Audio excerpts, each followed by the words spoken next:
Muchas gracias, hermanos. Realmente que ya estamos bien avanzados. Hoy es el quinto día, ¿no? Si no me equivoco, y esta semana siento que ha pasado rápido, ¿no? Agradezco a Dios por la bendición que representa para mí estar con ustedes, compartir, escuchar sus testimonios, orar y buscar al Señor a esta hora. Eh, Gracias nuevamente por esas oraciones también. Seguimos orando por Silverio y su familia y esperamos que Dios tenga misericordia, ¿no? Y haga un milagro.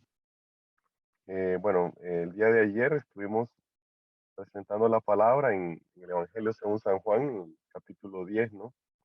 Recordando esa gran afirmación que hizo Jesús, diciéndonos que Él es el pastor, Él es la puerta de nuestra salvación.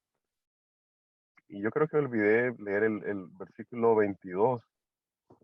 Siempre les decía que Juan hacía alusión a una fiesta y al santuario. Dice que las palabras que el Señor declaró en el versículo 22, era cuando se celebraba en Jerusalén la fiesta de la dedicación. Dice la escritura en el versículo 22 y 23, era invierno y Jesús andaba en el templo por el pórtico de Salomón.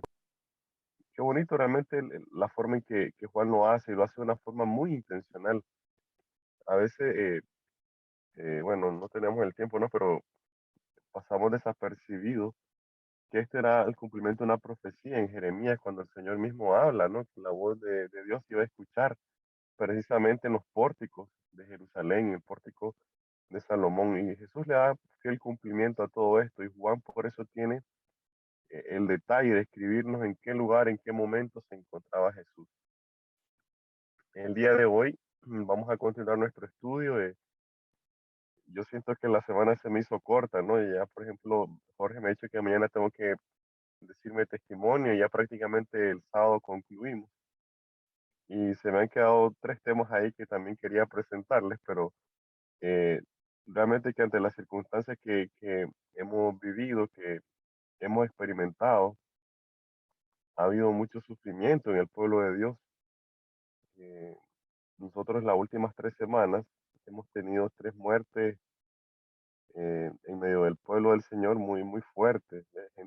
Gente joven, gente misionera, gente que había renunciado a los lujos de esta vida, gente que era muy preparada, teníamos predicadores, médicos, eh, por los que estuvimos orando y clamándole al Señor y en algún momento tuvimos alguna presunción de fe diciendo no, por ejemplo, el caso del doctor, un hombre que se apartó, por ejemplo, de la vida cotidiana, se fue al campo a vivir, era un ejemplo de los 8 remedios naturales, era joven, misionero, ¿no? Como ninguno, y realmente que el Señor lo llamó al descanso.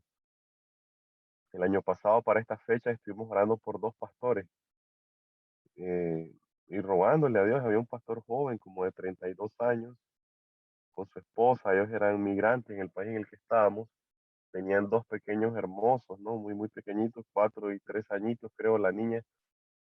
Y oramos al Señor, ¿no? Y estábamos muy confiados. Había cadena de oración por ellos. Y lamentablemente el pastor fue llamado al descanso y los hijos a temprana edad quedaron en la orfandad. La esposa en ese país migrante era eso, era la esposa del pastor, no tenía ninguna profesión. Y nos preguntábamos, pero Señor, ¿por qué? ¿No? Y ya realmente que son horas muy difíciles. El Señor nos ha descrito estos tiempos como tiempos de angustia. A veces se nos olvida, ¿no? Que el tiempo en el que vivimos es un momento en que tenemos que hacer lo que la iglesia de Sabana hace, buscar al Señor fervientemente. Y nuestro trabajo es eso, rogar y orar, pero realmente que la muerte es un enemigo que ha venido desde que la primera pareja ha pecado, nuestros primeros padres, lo digo así, y lo digo así porque yo estoy seguro que si nosotros hubiésemos estado ahí también hubiésemos pecado, ¿no? A veces somos expuestos a tentaciones más pequeñas y cedemos, pero eso no importa. La mayor noticia no es que Adán pecó y entró la muerte, sino que entró el segundo Adán, entró Jesús, y seguramente tenemos ahora vida y vida eterna. Pues la muerte sí ha entrado como un enemigo que ha hecho mucho daño. La escritura así lo dice, ¿no? Cuando hubo el primer eh, asesinato patricida, ¿no? Prácticamente en el que Caín mata a Abel, fue algo desgarrador para toda la familia, incluso para Dios mismo. Incluso la hermana Juana en Historia de la Redención describe el momento en que Adán pecó, fue eh, sacado, ¿verdad?, del Edén, y el primer momento en que miró una hoja de un árbol caer, una hoja se marchitó cuando nunca se había marchitado, ¿no? En símbolo de muerte, la muerte temprana que tuvo ese árbol y cómo Adán derramaba sus primeras lágrimas en un dolor profundo al sentir culpabilidad. La muerte es algo que ha llegado con un dolor indescriptible. Hay cosas que nosotros no podemos explicar. Hay situaciones como la de esos pequeños huérfanos, como la del pastor en Perú que iba llevando una campaña, en el cuarto día se estrelló y murió, dejando también a sus hijos en orfandad, como el bus en México, ¿no? Que llevaba a aquellos conquistadores a un campamento y se estrelló, cegando la vida de más de 20 jóvenes. Y lo mismo pasó en Brasil, en Guatemala, creo que también ha pasado algo igual. Nosotros en nuestra iglesia en Nicaragua eh, teníamos un campamento y una de las chicas que era la instructora, era misionera, era muy consagrada, invitó a una amiga, esta amiga no quería ir, era renuente, y una eh, de, de las cosas que estábamos haciendo, ¿no? Para prepararnos y entregar responsabilidades en natación, esta chica comenzó como a ahogarse, la instructora entró a quererla rescatar y en lo que la está tratando de rescatar en ese lago, logró rescatarla, pero ella murió en el intento, ¿no? Cómo el pastor llegó a explicarle esta muerte a sus padres y cómo esta chica que fue rescatada luego se salió de la iglesia, qué triste, ¿no? Hay cosas que no podemos explicar y realmente que si la muerte y el pecado se explicaran, de alguna forma se justificarían y no es lo correcto, ¿no? Desde que hemos pecado, desde que hemos caído, ha sido como la distorsión en una gran obra, ¿no? Una gran pintura que Dios hacía. Y realmente que en la cruz del Calvario, el hermano Miguel creo que lo decía en la oración, en la cruz del Calvario Cristo tuvo una victoria contundente contra el enemigo y tuvo una victoria contundente contra la muerte también. Pero esta muerte ha sido parcialmente vencida, ¿no? Porque aún cuando Jesús murió y resucitó y ahora está en el cielo, aún nosotros los cristianos seguimos enterrando a nuestros seres queridos. Y la noticia es que lo seguiremos haciendo, ¿no? Hasta que Jesús venga. Ya incluso la escritura, si ustedes pues van anotando, para hacer un preámbulo de lo que vamos a leer hoy en Juan capítulo 11, en 1 Corintios 15:26, dice el apóstol Pablo, ¿no? Dice, el postrer enemigo que será destruido es la muerte.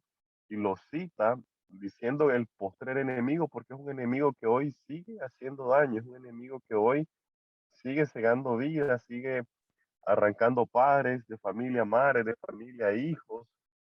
Es algo doloroso, ¿no? Cuando uno piensa en esto. Eh, esta semana también un joven de 23 años, que tuve la oportunidad yo de, de ser su profesor, ¿no? Murió, 23 añitos, un artista, un cantante, un gran economista también, pero murió. Y yo no sabía cómo dirigirme a sus padres, ¿no? Ellos son católicos. Pero hay gente que dice, cuando uno se le muere el padre es huérfano, cuando se le muere el esposo es viudo o viuda, ¿no? Pero cuando se te muere un hijo, eso no tiene nombre y realmente que no hay consuelo, pero la escritura dice que el último enemigo que será vencido será la muerte. Y en Apocalipsis 20 también, en el versículo 14, dice el apóstol Juan, que es el mismo autor de nuestra epístola esta semana, ¿no? Dice, y la muerte y el Hades fueron lanzados al lago de fuego. Esta es la muerte segunda. Realmente que la esperanza de los apóstoles y de nosotros como cristianos es eso, que la muerte un día llegará a su fin. Hay un cantautor nicaragüense en nuestra iglesia, ¿no? Que tiene un canto y él en una de sus estrofas dice algo contundente, dice, la muerte será enterrada, iremos nosotros a su funeral. qué cosa, ¿no? Realmente que es una cita a la que yo sí quiero ir. A veces los funerales es algo triste, algo doloroso, pero yo quiero ir a ese funeral en que la muerte será enterrada. Agustín decía, oh, qué muerte la que venció a la muerte cuando Cristo estuvo en la cruz del Calvario. La muerte es un enemigo vencido, hermano, tiene sus días contados. Y realmente que yo celebro eso, porque a veces cuando oramos y pedimos y no entendemos, por ejemplo, la muerte de estas personas que yo les he comentado, la muerte que vendrá también aún, hay cosas que no podemos explicar, pero yo estoy seguro que cuando Cristo llama al descanso a uno de sus hijos, es porque lo está sellando para salvación y vida eterna, lo está sellando y realmente que uno debe sonreír porque esas personas han sido ganadas para el reino del Señor. Quién sabe si nos pasará tal vez como Ezequías, ¿no? Que se nos brindan 15 años más y luego nos desviamos un poco por ahí. Pero realmente que cuando Cristo hemos orado, hemos pedido, hemos suplicado, y sabemos que es una persona de buen testimonio y que ha entregado su vida a Dios y Dios lo llama al descanso, es eso, es un descanso. Y eso lo encontramos en Juan capítulo 11. Vamos a leer de una forma rápida porque quiero llegar a un punto también importante, ¿no? Ahí en Juan capítulo 11, en el contexto de lo que fue la muerte de Lázaro, Jesús ya había pasado todo lo que hemos venido describiendo en la semana, he tratado de llevar un orden cronológico, aunque a veces los apóstoles no escriben en un orden cronológico. Dicen que Lázaro prácticamente había muerto. En el versículo 11 del capítulo 11, la escritura dice así, dicho esto, Jesús les dijo, nuestro amigo Lázaro, ¿qué hace? Duerme, mas voy para despertarla. Esa es la escritura que Jesús claramente comparaba la muerte como un sueño. ¿Cuántos de ustedes cuando van en la noche cansados del día a dormir tienen miedo? Yo creo que ninguno, yo creo que todos, ¿verdad? Anhelamos ese descanso, tanto así que en la mañana nos cuesta levantarnos, ¿no? Pues Jesús comparó la muerte con un sueño, con la inconsciencia del sueño, en la que uno a veces pasa 8, 9, 7, 6 horas de una forma inconsciente. Yo les aseguro que usted pasa sentado 6 o 8 horas y usted se cansa de estar sentado. O usted hace una actividad, el mismo trabajo que se hace, ¿verdad? Durante el día, y 8 horas nos parecen muy cansados. Pero las 8 horas que pasamos durmiendo no nos enteramos, ¿no? Muchas veces ponemos la cabeza, los ojos y sentimos que pasó un segundo y nos levantamos. Pues Jesús compara ese sueño, ese descanso, así como el que tenemos de 8 horas, con la muerte. Y en el versículo 14 Jesús, porque los discípulos decían, ¿no? Bueno, Señor, si Lázaro está dormido, pues ahí déjalo, ¿no? Pero en el versículo 14 Jesús tuvo que ser claro y decir de lo que estaba hablando. En el versículo 14 y luego el 17 dice, entonces Jesús les dijo claramente, Lázaro ha muerto. Y es que para nosotros los cristianos y más aún los adventistas, la muerte es eso, es un descanso, es un paréntesis. Y digo los adventistas porque hay hermanitos que dicen, ¿verdad? Oh, el hermano ha pasado mejor vida. El Señor lo tenga en su santa gloria, dicen algunos. El Señor, ya el hermanito X está en el cielo, ¿no? Así consuelan unos a otros, pero la escritura no dice eso. Y se lo voy a demostrar rápidamente en el versículo 17 y 21. Dice la escritura, vino pues Jesús y halló que hacía 4 días que Lázaro ya estaba en el sepulcro. Los médicos dicen que el cuerpo se empieza a descomponer cada cuánto piensan ustedes. Se empieza a descomponer a los 5 segundos que usted está declarado muerto, que ya el corazón no bombea y que usted no respira. En 5 segundos ya comienza a descomponerse el cuerpo. Y un cuerpo putrefacto es como cualquier pedazo de carne que está en la nevera de nosotros a veces, ¿no? Eh, y en poco tiempo se engusana, en poco tiempo es fétido, es realmente maloliente. Y habían pasado 4 días en que Lázaro estaba muerto, ya su cuerpo estaba corrupto, ya estaba seguro oliendo a fétido, con gusanos, ¿no? Ya no había ninguna duda de que este hombre había pasado al descanso. Y tanto Lázaro como Marta y María eran muy amigos de Jesús y seguramente discípulos de él y muy adoctrinados. Y miren el versículo 21 lo que Marta, su hermana, le dice a Jesús. Yo quiero que también tengamos un paréntesis al decir de que En esta sociedad, muy posiblemente, ellos eran huérfanos. Siempre encontramos a los tres juntos con Jesús como un amigo y invitado especial, pero nunca se menciona a sus padres. Y el hecho de que no se mencione a Marta ligada a su marido o a María ligada a un marido, hace ver de que como huérfanos se refugiaron en la figura eh, paterna que representó seguramente Lázaro. Ya si Lázaro murió, pensamos que Lázaro era mayor de edad, y era el que representaba a esta familia como un hombre. Y cuando Lázaro muere y prácticamente deja a estas dos hermanas solas, realmente que la sociedad señalaba a una mujer que no estuviera casada. Era algo que realmente era muy doloroso cuando una mujer enterraba a su hijo y era su única esperanza cuando una mujer enterraba a su marido, pero ahora estas dos hermanas también en la sociedad como mujeres, y si un hombre que las representara, sus derechos seguramente serían vulnerados. Si pagaban la renta, a lo mejor iban a ser expulsadas de su casa. Pero bueno, todo esto es el contexto en el que Marta sale a Jesús y le reclama, ¿no? Le dice en el 21, Señor, si tú hubieses estado acá, mi hermano no habría muerto, porque ella había presenciado muchos milagros de Jesús. Y en el versículo 23 Jesús le dice, Marta, tu hermano resucitará, ¿sí? Y miren lo que Marta le contesta. Marta le dice en el 24, yo sé que resucitará en la resurrección cuando en el día postrero. Noten que la esperanza de Marta no era, ay Señor, sí es cierto, mi hermano está en una hamaca con una aspa allá en el cielo. No, Marta no dice, no Señor, pues si mi hermano va a reencarnar. Tampoco, ¿no? La esperanza del cristiano no está ni en un rapto secreto, no está tampoco en que los hermanos son transferidos directamente al cielo o al infierno, tengamos cuidado, ¿no? O a un purgatorio, no está la esperanza del cristiano en una reencarnación. La esperanza del cristiano está en la resurrección en el día postrero, donde claramente el Señor tendrá la victoria sobre la muerte, donde ya seamos parte de esa primera resurrección y donde los muertos en Cristo, dice Pablo, resucitarán primero. Y ahí Pablo pregunta en 1 Corintios 15:55, ¿dónde está, oh muerte, tu aguijón? Ha sido un aguijón que por siglos de siglos, casi 6.000 años, nos ha estado ahí con esa ponzoña picando, picando, cuando despedimos a un ser querido. Y Pablo le pregunta a la muerte, ¿dónde está, oh muerte, tu aguijón? ¿Dónde, oh sepulcro, tu victoria? Porque en ese día todo llanto será secado, toda lágrima será enjugada de nuestro rostro. En Oseas 13:14, si tienen ahí cómo buscarlo, cómo apuntarlo, es algo sorprendente y realmente es una promesa que en este contexto de tanta muerte que hemos tenido, me ha reconfortado mi corazón. Es contundente como Dios con un brazo poderoso desafía a la muerte, y miren lo que nos dice Oseas 13:14, dice, de la mano del Seol los redimiré, los libraré de la muerte. Oh muerte, yo seré tu muerte y seré tu destrucción, oh Seol. La compasión será escondida de mi vista.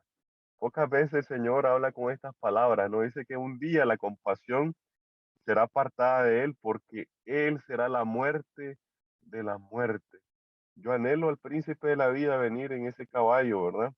En ese caballo blanco, dice el Apocalipsis, triunfante, ¿no? Victorioso, realmente que viene y viene a vencer a este enemigo que tanto daño nos está haciendo.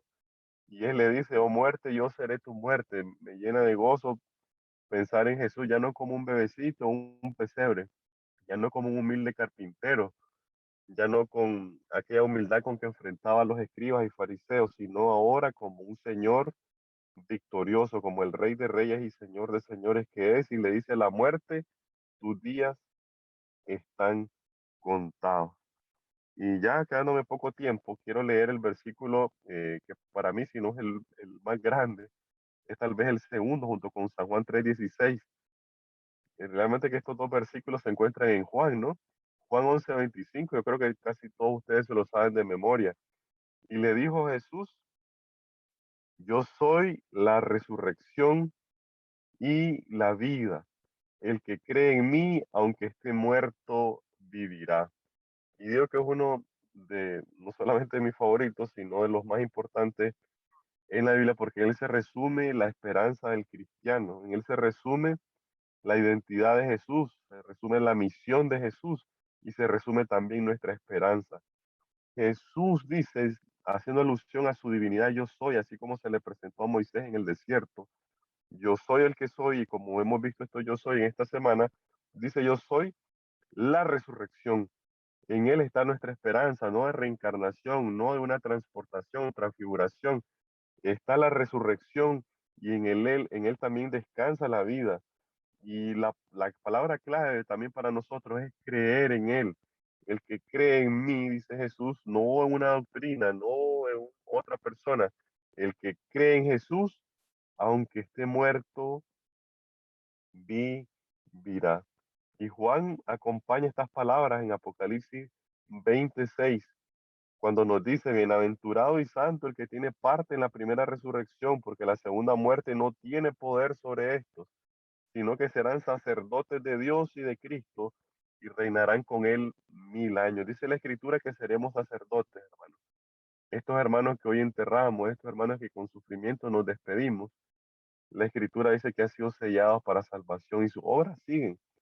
Y han sido sellados y también con la esperanza de ser sacerdotes en el reino de los cielos. Y ahí mismo en Apocalipsis 21 está también nuestra esperanza. En el versículo 1 y el versículo 4 dice, vi un cielo nuevo y una tierra nueva, porque el primer cielo y la primera tierra pasaron y el mar ya no existía más. Y en el versículo 4 dice, enjugará Dios toda lágrima de los ojos de ellos, y ya no habrá más muerte, ni habrá más llanto, ni clamor, ni dolor, porque las primeras cosas, ¿qué dice? Han Pasaron. pasado. Hermanos, esto no es el final. Cuando usted entierra a un ser querido, creo que la mayoría de los 24 participantes o más que estamos hoy acá, hemos sufrido eh, un arañazo de la muerte. Hemos sufrido a lo mejor algún momento en el que despedimos a algún familiar, algún amigo, y la noticia es que aún le queda tiempo a la muerte para hacernos sentir dolor, pero sus días están contados. Y en el capítulo 11 hago la conexión una vez más en el versículo 55 y 56. Otra vez Juan nos dice esto, miren. Y estaba cerca la Pascua de los judíos y muchos subieron de aquella región a Jerusalén antes de la Pascua para purificarse y buscaban a Jesús y estando ellos en el templo se preguntaban unos a otros, ¿qué os parece? ¿No vendrá Jesús a la fiesta? Siempre Juan hace una conexión a una fiesta, casi siempre a la Pascua, a la fiesta de los tabernáculos y hace una alusión al santuario. Y nosotros como adventistas sabemos por qué lo hace. Así que en esta ocasión yo quiero que ese versículo resuene en nuestra mente. El Señor Jesús dijo, yo soy la resurrección y la vida. El que cree en mí, aunque esté muerto, vivirá. Que esa sea nuestra esperanza, que esa sea siempre eh, nuestras ganas de seguir viviendo. Y cuando enterremos a un hermano, siempre oremos primero por su salvación. Ya si el hermano va a ser sellado para salvación, dice Pablo, ¿verdad? Para mí el vivir es Cristo y el morir es ganancia. Los invito a donde están a inclinar su rostro, vamos a orar, ¿sí? Oremos. Padre nuestro que estás en los cielos, bendito y alabado es tu nombre, Señor. A esta hora te agradecemos porque a veces tenemos la vista muy corta, Señor, y solamente miramos dolor, sufrimiento, enfermedad, muerte. Pero hoy hemos recordado una promesa fiel y verdadera, Señor, y es que tú eres la vida, tú eres la resurrección. En ti están nuestras esperanzas, Señor. Padre, aún sentimos estos arañazos que nos hieren, Señor, de la muerte, pero la muerte es un enemigo vencido, Señor. Y tú le has puesto, Señor, a contar sus días. Anhelamos ese día, Señor, en que en el este, como la mitad de la palma de una mano, una nube negra, Señor, se va a ir aclarando. Y ahí, Señor, entre llamas, entre júbilo, entre ángeles y arcángeles vendrás y nos rescatarás para siempre, Señor. Ven pronto, Señor, oramos por ese día para que suceda pronto. Ayúdanos a prepararnos. Bendice cada persona que hoy ha estado acá, Señor. Las peticiones que se han hecho públicas, como aquellas que también en nuestros corazones claman con gritos, Señor. Renuévanos, rescátanos, límpianos permítenos un día de victoria, teniendo siempre en nuestra mente esta promesa y que también la podamos compartir. En el nombre de Cristo Jesús. Amén. Amén. Amén.